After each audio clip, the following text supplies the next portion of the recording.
Hi people, today I'm going to be talking about the book We Were Liars, which I enjoyed.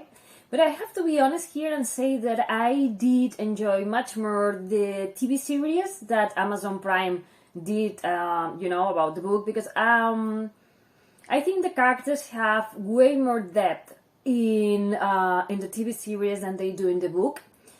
And I did enjoy more the differences between the book and the TV series. I have to be honest here and say that I did enjoy more the differences that the TV series brought to the fore, which is weird because the book is always better, but not in this case, at least for me. What is this book about? This book is about, we are going to be following Cadence. She's our main character. We are going to be seeing the world and the story from her point of view, and we are going to be in this journey of remembering what happened in the past, because when we meet this character, she has lost her memory and she knows that something awful happened to her, but she doesn't know what, how, why. So we are going to be following her as she goes back to her summer place, which is an entire island with different homes, because her family is very, very, very rich.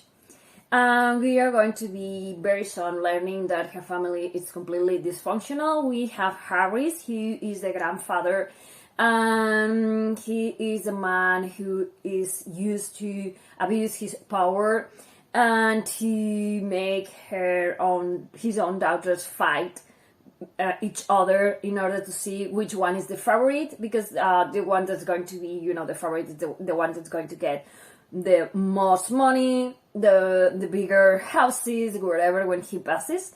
So, it's bizarre and it's crazy how it works and how these dynamics have been so corrupted that the whole family sees it as normal. It's like the Sinclair family. It's like this big light that they are projecting to the world where everything is perfect. We are like this at family. We are so perfect. We are blue-eyed. We are blonde. We are beautiful. We are rich and we are amazing. And, and then when you are inside, you see all the bickering, all the fights between the sisters, and how they try to perpetuate this abuse. They have been abused by their parents, by Harris. The grandmother stays there, but it's more like a secondary, almost no character in the book. In the TV series, she has more presence, but in the book, she's not there. And, the three daughters of Harris have been, preparing this circle of violence between each other and everything, and they're passing down these abusive teachings to their own kids, and they kind of, it's like moving every kid against the other, because, we have to be the chosen ones, we have to be the ones that get all the money, we have to be the ones that end up on top. So, yeah. And also you have this kid thrown there who she doesn't remember anything, and she is learning that maybe her family is not as amazing as she thought she was, and as she grows older, she began to see reality. She begins to see her granddad as a person who abuses his power, who is a racist, who, belittles people who are of different nationalities or skin color, and yeah, she's also looking for the answer to the question, what happened to me, what happened to the dynamic of the group, because she feels that something happened in the group, and so on. I'm not going to say much more because it's like a very short book, like 200 pages, and I think it's a very interesting read, and I think for me it could have been longer. I think it's like young adult setup, and it's satisfying reading it. I did enjoy it a lot, but I would have liked to have more profundity on the story. I would like to know more about what happens. You finish the book knowing everything that happened. You get all the answers, but I would have loved to have more like in-depth, about this story, and also about the characters, because I think that they are very generic. You have Cadence with our main character, the firstborn, of the three daughters. She's the firstborn of one of them. and the three mothers are like very interchangeable between them. And then you have other characters, Mirren, who is the other girl of the cause of the family, and she is very plain in the book. And also you have Johnny, who's also blonde. He's an amazing sportsman, but very plain also. And you have Gad, who's an Indian, and he's also very plain, but he's the one that brings like this conformity. So the character that the Harry, the vampire, is going to hate because he's brown, he's a foreigner, and he doesn't fit in this Ken ideal that he has going on there. So yeah, I mean, also, yeah, Gad maybe has some profundity because he brings ideas about colonization, about being a different skin color, a different mind setup than the Sinclair family, but also I think in the book he's very like plain.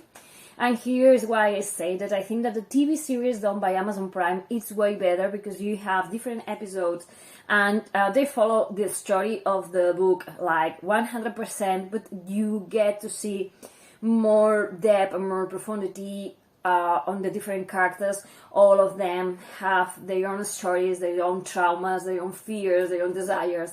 And I think that it works very well to have this development and all of the characters. You have Mirren, who was very plain in the book. Here she struggles, she wants to prove her mom that she is worthy, and she has to constantly try to remind herself that she's not a failure just because she's not what her mom expected her to be. Then you have Johnny, and Johnny is an amazing character. I think that the actor that brings him to life is amazing, and he is a brilliant sportsman, but he has lots of trauma, things that he does, that he blames himself, and he begins to think maybe I am like my father, and that maybe there's something wrong with me, and I think that he's an amazing character.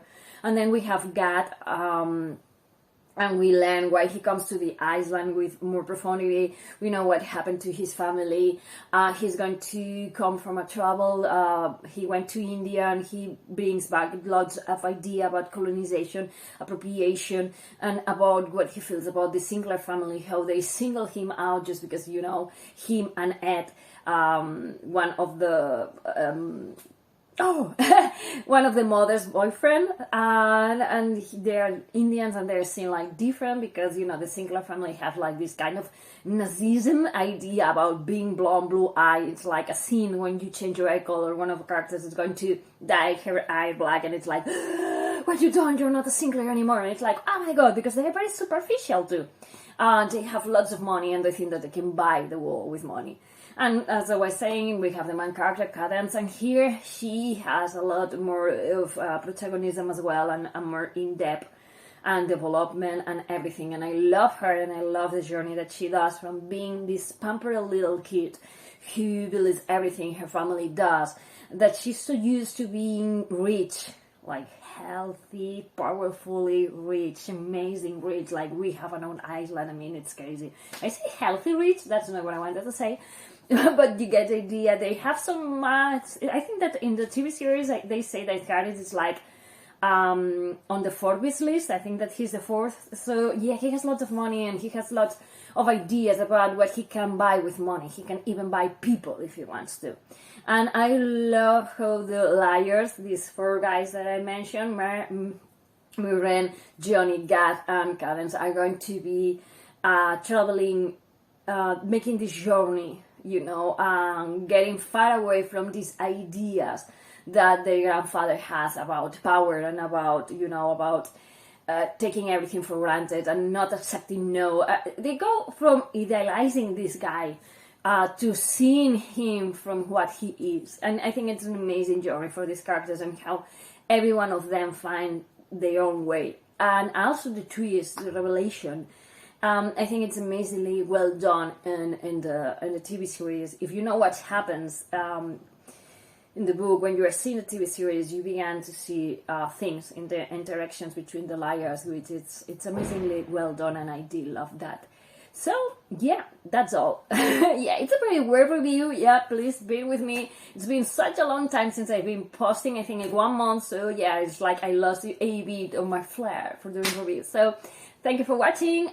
Yeah, sorry, before I leave, this book is an amazing denounce about people who think that money is the answer to everything, that praise being like this stereotypical Barbican family and judge other by looks. It's a critique about colonization, about assuming that you have money and then you can buy people and you can play them and make them, do whatever the hell you want them to do. It's about when you are in a position of power, you're abusing other people by not even know the name of the people who are working for you. And also it's how you can bring like generational abuse, that it goes from the grandfather to the children to the grandchildren, and how someone needs to step up and try to stop it. Not in the way that happens in the book, because it's like and the TV series, because it's like whoa, yeah. But I think it's a very powerful story. Yeah, that's all. Thank you for watching. Bye.